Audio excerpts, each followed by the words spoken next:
All right, welcome. So what I'd like to do is provide a quick summary of the lecture that we just had, which was on the development of the respiratory system. First, I'm going to go over the gross anatomy of the respiratory system in an adult. Then we'll talk about some of the major steps in its development during embryology. So, overall job of the respiratory system is to get oxygen into the blood and CO2 out of the blood. So we need airways to get the air into those sites of gas exchange in the lungs. And the lungs are the places where this exchange of gases occurs in the blood. We'll start with the larynx because we've already kind of overviewed the anatomy of the pharynx and the mouth and the throat earlier. So the larynx is going to be located here. This is the anterior view of a person's torso. The larynx consists of these rigid cartilaginous rings that allow air to pass through. It also houses the vocal cords. Okay, the larynx is going to connect to the trachea, which is another cartilaginous tube which carries air into the thoracic cavity. Once the trachea gets into the thoracic cavity, it's going to branch into two primary bronchi, which are slightly smaller tubes. These bronchi then continue to branch and branch. They're going to send air to each lung, the right lung and the left lung. And as the bronchi enter into the lungs, they're going to continue to branch many, many times to form a series of bronchioles, which are smaller cartilaginous tubes, until we finally get to the smallest tubes, which are the terminal bronchioles. This division happens many times as we trace from the trachea all the way to the smallest tubes, which are the terminal bronchioles. It can happen, it occurs 23 divisions of these tubes before we get to the smallest ones. Okay. The left lung is going to be slightly smaller than the right lung because the heart is on the left side. Also, the left lung has two lobes where the right lung has three. You can see that these bronchi are going to branch into two pathways here on the left side, whereas it branches into three pathways on the right side. If we zoom in on a terminal bronchiole, it's going to look like this. What you're going to find is at the end of each terminal bronchiole, we are going to have, just let the camera pan over here for a second. What we're going to have is a series of small air sacs called alveoli, which will be exactly where gas exchange occurs. Wrapping around the alveoli will be capillaries. That are those small red lines. The capillaries are there because we need to exchange material with the blood and the air. If we do a section of this bundle of alveoli, it'll look like this. You'll notice that there are pathways between each alveolus, allowing the air to spread through this network of air sacs as it enters in. If we zoom in even further, this is what a single alveolus looks like. It's going to be coated with a basement membrane of proteins. On the inside of the basement membrane, most of the alveolus is going to be composed of these very thin brown squamous cells. Those are called type 1 alveolar cells. A couple of the cells are going to be more cuboidal. Those are called type 2 alveolar cells. They produce these little green dots called surfactants. These surfactants prevent the alveoli from collapsing due to the surface tension of water. So they're really important. The overall diameter of a typical alveolus is around 200 micrometers, so these are very small structures. One other thing that I wanted to mention over here is that, let's let the camera pan over here. Hello. Should come over real quick, real soon. Maybe not. One thing I wanted to mention is that these lungs are kind of coated with these two slimy membranes. One slimy membrane is called the visceral pleura. This is what coats the outside of the lung. And then this other slimy coating, this is going to cover the inner wall of the thoracic cavity. This is called the parietal pleura. These two pleura kind of sit next to each other. The tiny space between these two pleura is called the pleural space. There's going to be a low pressure in this pleural space due to the absorption of the parietal pleura.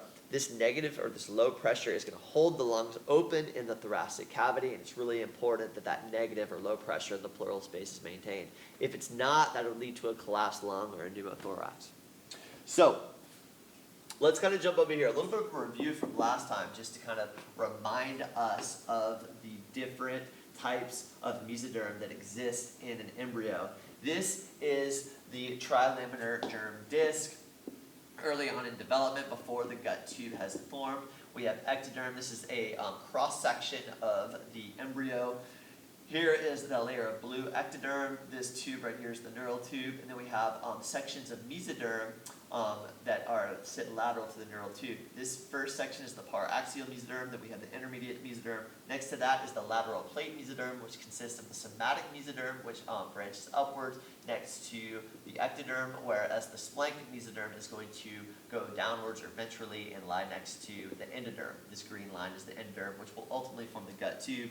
Later on, after the gut tube forms, this is what you get. You get the gut tube, which will be surrounded by this visceral serosa that derived from the splanchnic mesoderm.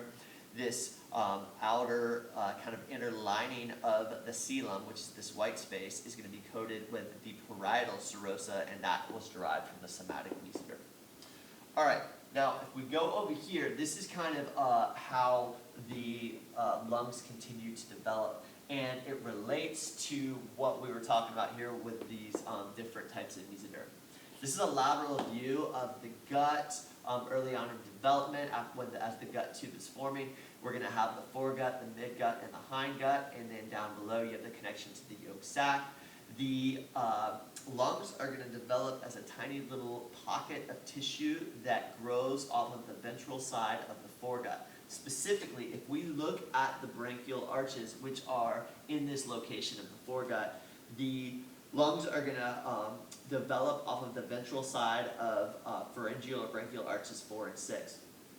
On the ventral side of branchial arch number 6, you have this laryngeal orifice, which is literally going to be the opening, the eventual opening to the larynx. Here's how it all develops. This is going to be the foregut in this same little area. This is the ventral side of the foregut on this side, the dorsal side's on the other side. You'll notice that the foregut is lined with endoderm, because that's what the inner lining of a whole gut is lined with. And then wrapping around it is going to be splanchnic mesoderm. Remember, we have this splanchnic mesoderm that ultimately forms the visceral serosa that wraps around the gut. So this splanchnic mesoderm is going to be there. What we're going to get is this small kind of growth or protrusion that comes off the ventral side. This is called the respiratory diverticulum. Now, this respiratory diverticulum is going to emerge around week 4, and it's going to continue to grow and get larger and larger until it kind of divides into 2 different directions. Each direction is called a lung bud. You'll notice that this growing respiratory diverticulum, complete with the lung buds, is also coated with this splanchnic mesoderm, which was consistent with the foregut. Really, what we've got here is that these 2 lung buds are going to continue to grow and get larger and larger and longer, and they're going to start to branch until you get a fully developed lung.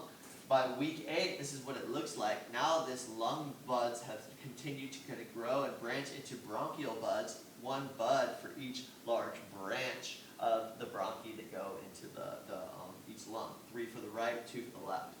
This is going to continue until eventually you end up with a structure that looks just like that. Good. Another thing I wanted to mention, I'm not even sure if the camera can pan over this bar, but here are some other kind of key moments in the timeline of development here over on this board. Fantastic. So by week 16, these kind of bronchial buds have developed into respiratory bronchioles. So we're really getting these smaller tubes that are making their way out to the future alveoli. Between week 16 and 24, we get the development of blood vessels and alveolar precursors. Alveolar precursors look like this. They look like alveoli, but instead of having a bunch of squamous cells, we have these cuboidal cells. Most of these cuboidal cells will eventually turn to squamous cells, which make up the kind of a fully matured alveoli. By week 20, we get the production of surfactants due to the presence of type 2 alveolar cells, which have now developed. By week 28, there's enough alveoli and surfactants for an infant to breathe on its own if born. And that really contributes to this drastic increase in the survival of infants if they're born at around weeks 27, 28, or later. It's 95% or above when you're talking about newborn babies or premature babies born at 27 weeks or later, whereas if they're born before, the survival rate drops off really quickly. At week 36 to 8 years, so at birth all the way up to 8 years, the number of alveoli are going to continue to increase from 100 million to 300 million in an 8-year-old. So even throughout the first 8 years of childhood, the number of alveoli are increasing all the time, right? And the lungs don't fully develop until week 8. So, good. That was a quick little overview, quick little summary. Hopefully that'll be useful for you guys as you prepare for the exam. Thank you.